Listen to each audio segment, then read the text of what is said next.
It is 1 in the morning. Your dinner is long cold, your back is aching, and you have spent the last 45 minutes watching a stranger pressure wash a rug. You want to stop, yet you are still scrolling. This paralysis usually ends with a wave of guilt. You tell yourself that you lack discipline or that you are simply lazy. In reality, you are bringing a knife to a multi-billion-dollar psychological gunfight. Today, we are breaking down the neurochemistry keeping you trapped, and one specific accessibility setting that reduces your phone's biological appeal. Understanding the mechanics of this trap is the first step toward reclaiming your focus and fighting the engineering rather than yourself. The common narrative paints dopamine as a hit of pure pleasure, the chemical reward you feel when you finally eat a piece of cake or laugh at a meme. This timeline graph shows a different reality. Dopamine levels actually peak earlier, during the hunt. It functions as the molecule of anticipation. For our ancestors, finding tracks in the mud flooded their system, providing motivation to keep tracking.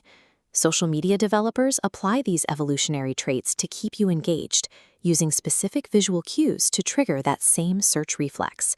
The spinning wheel that appears when you refresh your feed exists to manufacture suspense, regardless of how fast your data is actually loading. Your brain reacts to that spinning icon with the same biological urgency as a starving ancestor tracking a meal through the woods. In the mid-20th century, psychologist B.F. Skinner discovered how this chemical drive could be used to manipulate behavior. Skinner placed pigeons in a testing apparatus where they learned to press a lever to receive a food pellet, a process known as variable ratio reinforcement.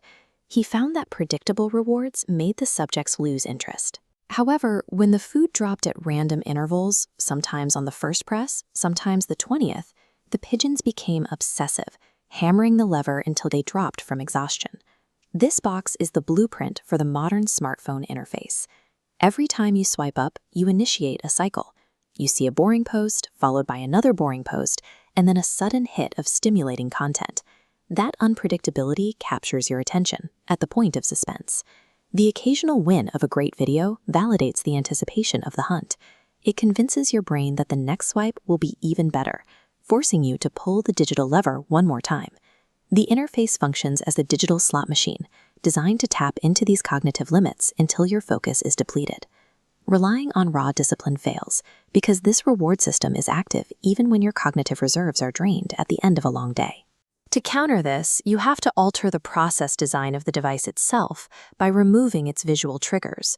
The brain reacts to saturated colors as high-value indicators. Neon app icons, red notification badges act as visual triggers similar to the way our ancestors identified ripe fruit. You can remove this stimulus in seconds by going into your accessibility settings and switching your display to black, white, and gray. The interface immediately feels lifeless and antiquated. Without the saturated colors, the brain finds the screen less interesting, often leading to a 30 to 40% drop in screen time. Switch your phone to grayscale tonight and keep it that way for 24 hours. Observe how much faster you feel the urge to lock the screen and put the phone down. By removing the colors, you diminish the visual cues that fuel the scroll loop, making it easier to reclaim your attention from the device.